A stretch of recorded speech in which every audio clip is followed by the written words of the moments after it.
Assalamualaikum warahmatullahi wabarakatuh. Pada video kali ini, kami akan menjelaskan mengenai indikator dilution with rapid injection. Video ini disusun oleh kelompok H yang beranggotakan 3 orang, yaitu Amelia, Nur Syafinas, dan Mustika Ainun Sabrina. Selamat menonton! Laju aliran dan volume darah merupakan salah satu indikator penting dalam bidang kesehatan.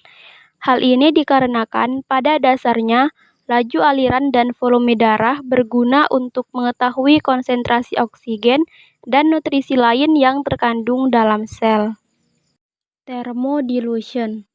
Thermodilution pada dasarnya adalah teknik pengukuran blood flow melalui penyuntikan sejumlah larutan indikator ke dalam pembuluh balik pada leher atau vena jugularis kiri dan mencatat perubahan suhu darah di bilik jantung kanan dan aorta. Metode untuk mengukur aliran darah ada 4 jenis. Yang pertama, indikator dilution dengan injeksi secara kontinu. Yang kedua, indikator dilution dengan injeksi secara cepat. Dan metode ini dibagi lagi menjadi 2, yaitu ada metode de-dilution dan metode thermodilution. Kemudian yang ketiga ada electromagnetic flow meter dan yang terakhir ada ultrasonic flow meter. Nah, pada video kali ini kami akan lebih fokus untuk membahas mengenai indikator dilution with rapid injection atau indikator dilution dengan injeksi cepat.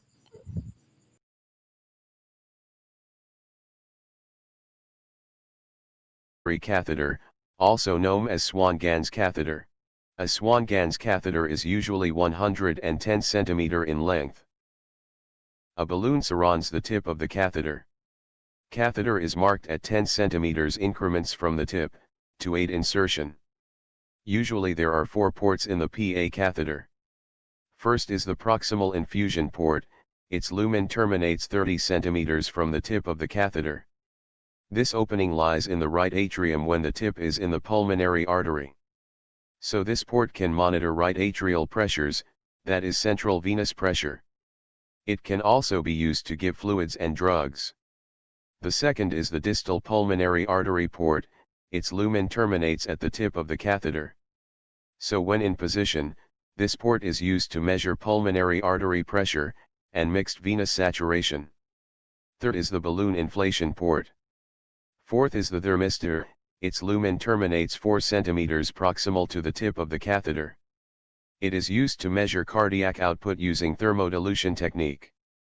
The catheter which we are going to see does not have the thermistor.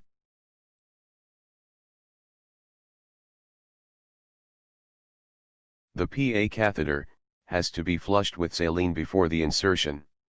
So when the distal pulmonary artery port is flushed, the saline comes out of the tip of the catheter.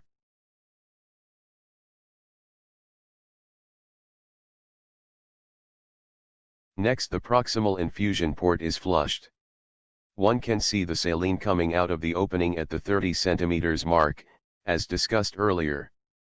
The balloon of the catheter is checked, by inflating 1.5 ml of air using the syringe as shown. The balloon is used to guide the catheter into pulmonary artery, by the balloon flotation technique. The balloon is also used to wedge the pulmonary artery, to measure the pulmonary capillary wedge pressure, which is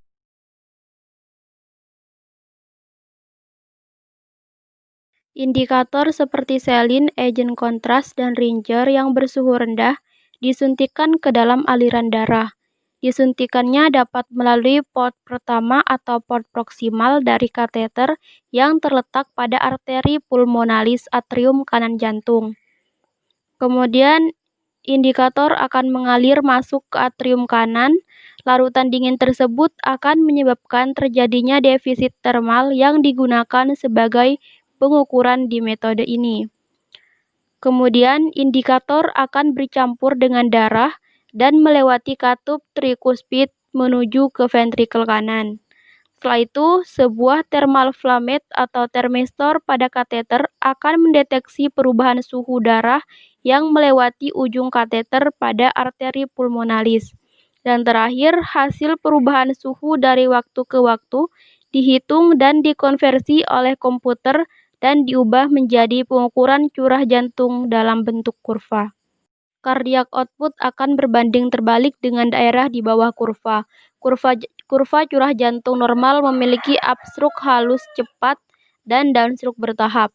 Daerah kecil di bawah kurva menunjukkan curah jantung yang tinggi, sedangkan hasil curah jantung yang rendah terdapat pada daerah yang lebih besar di bawah kurva. Semakin cepat darah mengalir melalui jantung, semakin cepat kurva menuju puncak dan mengalami penurunan yang tajam.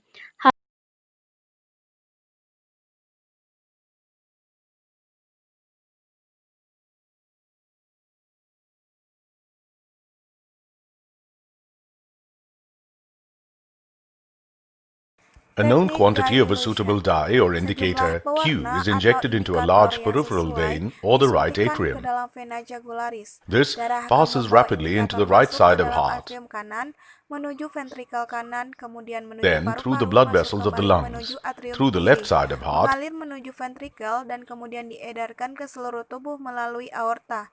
and finally into the systemic arterial system. Serial arterial samples are taken and the concentration of dye is measured in these samples. Sekian video dari kami, terima kasih. Jangan lupa like, komen, dan subscribe, dan juga share ke teman-teman kalian. Terima kasih.